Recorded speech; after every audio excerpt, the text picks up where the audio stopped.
Good evening guys. स्वागत है आपका इस चैनल पर। तो पिछली क्लास में पार्ट 2 और पार्ट 3 प्रकाश का प्रवर्तन में हम लोगों ने पढ़ा था आपतित किरण, परावर्तित किरण और उसके बाद आपतन कोण और उसके इसके बारे में, और इस दो नियम के बारे में हम लोगों ने पढ़ा था। दो नियम क्या? एक आपतन कोण और एक नियम ये था कि आपतित किरण, परावर्तित किरण और आपतन बिंदु पर पड़ने वाला अभिलंब तीनों एक ही समतल पर होते हैं।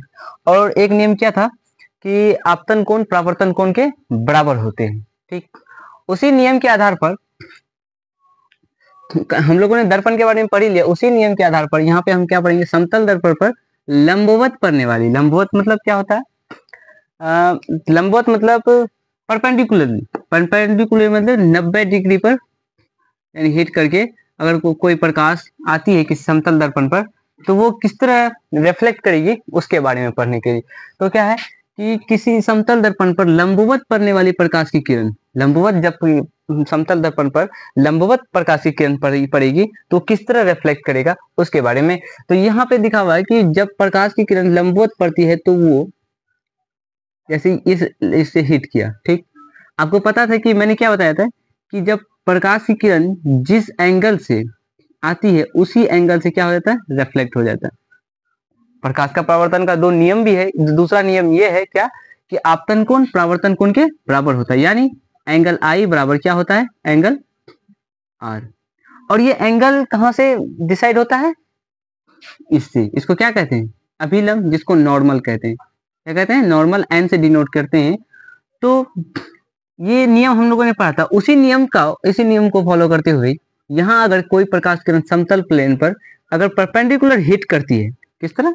परपेंडिकुलर हिट करती है यानी 90 डिग्री पर हिट करती है तो वो किस तरह रिफ्लेक्ट होगा ये आपको पता है कि ये क्या है? 0 डिग्री का बनेगा। क्या? अभिलंब से किस तरह का एंगल बनेगा? एंगल 0 होगा। और आपको पता है कि जब आपतित किरण एंगल 0 होगा तो परावर्तित किरण क्या होगा? परावर्तित किरण मतलब एंगल ऑफ इंसिडेंस बराबर होगा किसके? Angle of reflection. तो क्या एंगल आई बराबर क्या होगा? Angle R. और दोनों क्या है? 0 है। दोनों क्या है? 0 है। कब?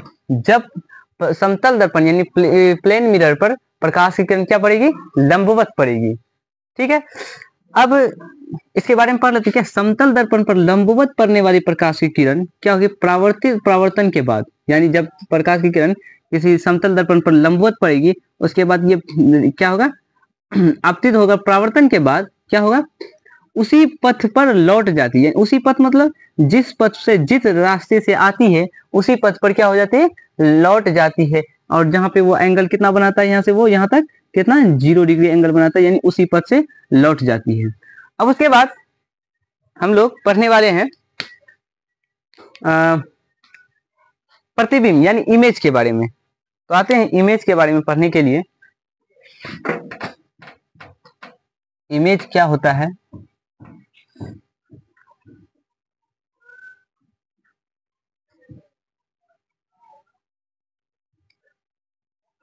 तो आते हैं क्या? प्रतिबिंब के बारे में पढ़ने के लिए। ठीक, प्रतिबिंब यानी इमेज। किसी चीज का इमेज बनता है तो उसको क्या कहते हैं? प्रतिबिंब कहते हैं। जैसे कि हम क्या अपने घर के शीशे में अपना चेहरे को देखते हैं, उस पर क्या बनता है? मेरा इमेज बनता है। हमारा क्या बनता है? चेहरा बनता है। तो उसी को कहते हैं कि इमेज किसी बिंदु स्रोत, बिंदु स्रोत क्या बताए थे? जहां से प्रकाश निकलती है, आती हुई प्रकाश की किरण दर्पण से परावर्तन के बाद, दर्पण से परावर्तन के बाद किसी दर्पण या किसी तरह का भी दर्पण हो, किसी तरह का मिरर हो, वो परावर्तन के बाद जिस बिंदु पर मिलती है या मिलती हुई प्रतीत होती है तो उसे क्या कहते हैं? उसे उस बिंदु स्रोत का क्या कहते हैं? प्रतिबिंब कहते हैं। यानी उस बिंदु स्रोत का इमेज जहां बनता है उसको मतलब क्या कहते हैं? वहां पे प्रतिबिंब होता है। अब कहता है कि प्रतिबिंब दो प्रकार के होते हैं। किस तरह? दो प्रकार का प्रतिबिंब बनता है। एक प्रतिबिंब कैसा बनता है? वास्तविक प्रतिबिंब बनता है। एक प्रतिबिंब वास्तविक बनता है और एक प्रतिबिंब बनता है आभासी या काल्पनिक प्रतिबिंब बनता है। आभासी और काल्पनिक प्रतिबिंब क्या होता है? जैसे अगर इसका डेफिनेशन लिखने के लिए चाहेंगे आप लोग, यानी इसके बारे में जानने के लिए, तो क्या है? इसको लिख सकते हैं, जिस बिंदु स्रोत से आती हुई प्रकाश की किरणें दर्पण से परावर्तन के बाद जिस बिंदु पर मिलती है, जिस बिंदु पर मिलती है तो वो क्या हो जाएगा? वास्तविक प्रतिबिंब हो जाएगा। और यहीं पे आभासी और काल्पनिक प्रतिबिंब के बारे में अगर जानेंगे तो यहाँ पे क्या होगा, किसी बिंदु स्रोत से आती हुई प्रकाश की किरण परावर्तन के बाद जिस बिंदु पर मिलती हुई प्रतीत होती है उसे क्या कहते कहेंगे काल्पनिक प्रतिबिंब यानी आभासी प्रतिबिंब कहते हैं। अब इन दोनों में डिफरेंस क्या है कि वास्तविक प्रतिबिंब क्या है, जो वास्तविक प्रतिबिंब जो होता है वो क्या होता है हमेशा पर्दे के मतलब पीछे तो बनता ही है, और वास्तविक प्रतिबिंब जो है क्या होता है पर्दे पर प्राप्त करके जा सकता है। क्या कहते हैं, पर्दे पर प्राप्त किया जा सकता है, पर्दे पर प्राप्त किया जा सकता है। और काल्पनिक प्रतिबिंब जो है वो क्या होगा, पर्दे पर प्राप्त नहीं किया जा सकता, पर्दे पर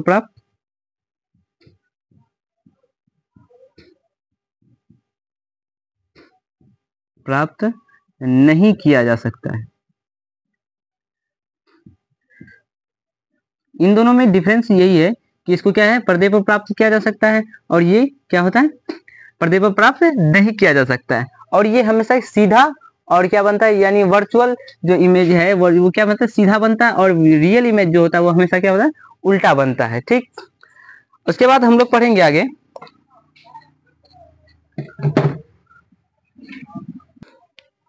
हाँ, अब तो हम आते हैं कि समतल दर्पण पर द्वारा क्या है प्रतिबिंब का बनना। प्रतिबिंब अभी बताया क्या कि दो प्रकार का प्रतिबिंब होता है, एक रियल मतलब इमेज होता है और ये क्या होता है यानी वास्तविक प्रतिबिंब, और एक आभासी प्रतिबिंब होता है। और वास्तविक प्रतिबिंब का भी हम क्या बताएं कि उसको पर्दे पर प्राप्त किया जा सकता है, और वर्चुअल यानी कि आभासी प्रतिबिंब को पर्दे पर प्राप्त नहीं किया जा सकता है। और वास्तविक प्रतिबिंब हमें वस्तु की अपेक्षा हमेशा क्या होता है उल्टा बनता है, वस्तु की अपेक्षा यानी जिस तरह वस्तु होता है उसके हमेशा क्या होता है उल्टा बनता है। और आभासी प्रतिबिंब क्या बनता है हमेशा सीधा बनता है। ठीक, अब हम क्या पढ़ेंगे समतल दर्पण द्वारा प्रतिबिंब का बनना। प्रतिबिंब यानी इमेज का बनना समतल दर्पण द्वारा। वैसा समतल दर्पण जो हमारे अपने घरों में यूज करते हैं, तो शीशा जिसको कहते हैं। ठीक, समतल दर्पण द्वारा यानी प्लेन मिरर द्वारा क्या प्रति इमेज का बनना, फॉर्मेशन ऑफ इमेज। ठीक, तो अब यह जैसे हम मान लेते हैं कि कोई पॉइंट है, इसका हमको क्या चाहिए इमेज चाहिए। ठीक, ये कोई बिंदु स्रोत यानी प्रकाश का स्रोत है। अगर यहाँ हम क्या मान ले ये दर्पण मान लेते हैं। ठीक, यहाँ दर्पण है, आपको पता है कि किसी बिंदु से क्या है ना अलग तरीके से मतलब कि बहुत सारे इमेज क्या है किरण निकलती है, लेकिन हमको क्या दो किरण की जरूरत पड़े अगर यहाँ पे, तो हम लेते हैं जैसे कि एक किरण ऐसे हिट किया, ठीक, और एक किरण इसी बिंदु स्रोत से ऐसे हिट किया। ठीक, आपको पता है कि जब कोई प्रकाश की किरण परपेंडिकुलरली इसके पास पड़ती है, आपतित होती है दर्पण पर, तो वो उसी पथ पर क्या हो जाती है वापस हो जाती है। ये बात तो आपको पता है। उसके बाद आपको ये पता है कि ये जो हिट होगा, अब ये यहाँ से जिस एंगल से यहाँ पे आया उसी एंगल से ये क्या हो जाएगा वापस हो जाएगा, उसी एंगल से ये वापस हो जाएगा। और यहाँ पे इसका क्या है परपेंडिकुलर मतलब बनेगा। आपको पता है कि जिस एंगल से यहाँ वो हिट करेगा आपतित होगा उसी एंगल से ये क्या होता है परावर्तित हो जाएगा। अब हम क्या बताए थे, जब किसी बिंदु स्रोत से प्रकाश की किरणें निकलती है उसके बाद परावर्तन के बाद जिस बिंदु पर मिलती हुई प्रतीत होती है, जिस बिंदु पर मिलती हुई प्रतीत होती है या मिलती है वहां इमेज बनेगा। लेकिन यहाँ तो कोई मिलेगा ही नहीं, क्योंकि ये इमेज मतलब कि ये किरण जो है इधर मतलब कि वापस हो गया इसी से फिर आगे, और ये इमेज यहाँ के इधर वापस हो गया, तो ये दोनों किरणें आपस में कभी मिलेगी नहीं मिलेगी। तो ऐसे में हम लोग को क्या मिलेगा कि ये आभासी प्रतिबिंब मिलेगा। जैसे कि ये किरण यहाँ आगे अगर इसको आगे बढ़ाते तो कहाँ आती यहाँ आती, और उसके बाद ये अगर हिट होता तो ये कहाँ बनता कुछ यहाँ बनता, कहाँ बनता यहाँ बनता है, यानी इस बिंदु का जो इमेज है वो कहाँ बनता यहाँ बनता। ठीक, ये बिंदु मान लेते हैं ओ है, और ये जो इमेज बना है इसको क्या कहते हैं ओ डैश कह देते हैं। ठीक, और ये तो आपको पता है ये क्या है इंसिडेंट रे है, और उसके बाद ये रिफ्लेक्टेड रे है, और ये इसको हम मान लेते हैं ये एम है, दर्पण का नाम रखते हैं एम डैश रख लेते हैं। ठीक, तो ये इमेज कहाँ बना ओ डैश पे बना, ओ डैश। और ये आपको हम बता दें ये थोड़ा सा कम दूरी लगे, रुकिए एक सेकेंड, इसको हम कर देते हैं जिससे ठीक यहाँ मान लेते हैं ओ डैश है। ठीक, अब ये जो जितना दूरी होगा यानी कि दर्पण से वस्तु की दूरी जितना होगा, दर्पण से किसी वस्तु या बिंदु की दूरी जितना होगा उसी से ये दर्पण का प्रतिबिंब से भी दूरी उतना होगा। ये क्या कॉन्सेप्ट है? प्लेन मिरर का कॉन्सेप्ट है। इसमें क्या कहें, जब भी इमेज बनेगा, यानी कि अगर वस्तु की इमेज, यहाँ पे क्या होगा इसका, वस्तु की दूरी किससे, दर्पण से जितनी होगी उतनी ही दूरी प्रतिबिंब की दूरी होगी, उतनी ही दूरी किसकी होगी, प्रतिबिंब की होगी, बराबर होगी। वस्तु की दूरी और प्रतिबिंब की दूरी किससे, दर्पण से हमेशा क्या होगा, बराबर होगा। ये प्लेन मिरर में है, ठीक। और आगे हम पढ़ते हैं, अगर आगे हम जानने की कोशिश करें, ये तो हम बिंदु स्रोत के बारे में बात किए। अब हम एक क्या लेते हैं, एक इमेज के बारे में अगर बात करें, जैसे कि मान लेते हैं ये इमेज, ये मिरर है, ये मिरर है, ये मिरर को हम m ले लेते हैं, ये m डैश ले लेते हैं, ठीक। अब इसका हम एक एक्सिस ले लेते हैं, जिसका क्या होता है, मतलब एक्सिस ले लेते हैं, ठीक। और यहाँ पे हम कोई इमेज रखते हैं, यहाँ पे हम कोई इमेज रखते हैं, तो इसका क्या कैसे बनेगा, जैसे मान लेते हैं ये है, तो ये इसको ए बी कर देते हैं, क्या कर देते हैं, ए बी कर देते हैं। इसका इमेज कैसे एक प्लेन मिरर में बनेगा, जैसे कि अगर एक आपको बताए कि एक समतल पर में क्या एक प्रकाश कैसे हीट होगा, परपेंडिकुलरली हीट होगा, ठीक। दो हम रे लेते हैं, एक किसको, एक परपेंडिकुलरली हिट करते हैं, ठीक। तो ये आपको पता है कि अभी तुरंत बताया, जब किसी समतल दर्पण पर क्या है, लंबवत प्रकाश पड़ती है, तो वो उसी पथ पर क्या हो जाती है, लौट जाती है। और एक प्रकाश इसको किरण को हम क्या कहते हैं, इसके एक्सिस पे हम मतलब कि हिट कराते हैं, तो ये क्या होगा, आपको पता है कि वो क्या रिफ्लेक्ट होगा, क्या होगा, रिफ्लेक्ट होगा। यानी ये भी पता होना चाहिए कि जितना एंगल से क्या होगा, आपतित होगा, उसी एंगल से वो क्या होगा, परावर्तित भी होगा। तो आप ये बात बताइए कि ये रे और ये रे कभी मीट करेगा, मतलब कि ये किरण और ये किरण एक दूसरे से कभी मीट नहीं करेगा। तो ऐसे में इमेज बनाने के लिए हमको क्या, वर्चुअल इमेज ही बनेगा, यानी रियल इमेज नहीं बन पाएगा। तो ऐसे में ये कब मिलेंगे, जैसे ये आगे हम लेते हैं और ये यहां से आगे लेते हैं, तो ये इमेज कहाँ, यहां कहीं बनेगा, और ये इसी तरह बनेगा, ठीक। इसका मतलब इस इमेज को हम क्या लेते हैं, ए डैश और बी डैश ले लेते हैं।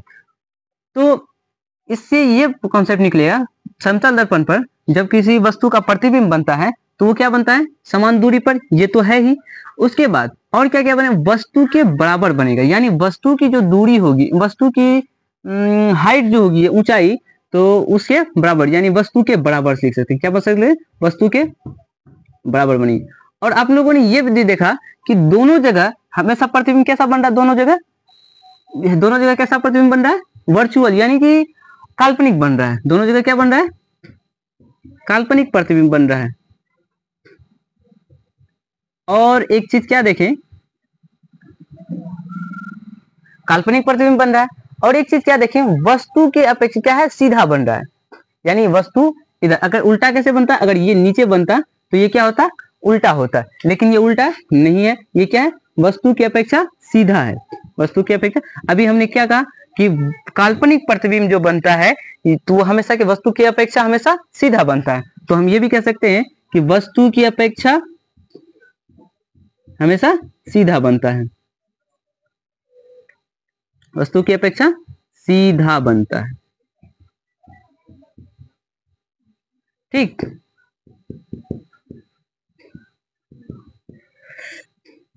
और उसके बाद आपको एक बात बता दें कि इसमें क्या होता है, लेटरल इन्वर्जन होता है। इनका हिंदी फिर बताएंगे आपको कभी कि लेटरल इन्वर्जन मतलब क्या होता है, कि हम जब भी अपने घर के इमेज, मतलब घर के दर्पण में अगर देखते हैं, तो हमको ये पता चलता है कि जैसे हम अपना दायां हाथ उठाते हैं, तो हमें प्रतीत होता है कि हम क्या अपना बायां हाथ खड़ा कर रहे हैं। तो इसमें भी वही होगा, जिस तरह का ये इमेज है, अगर इमेज यहाँ पे फॉर्मेट होगा, तो ये क्या होगा, इसमें क्या समतल दर्पण, ये प्लेन मिरर में क्या होता है, क्या लेटरल इन्वर्जन होता है,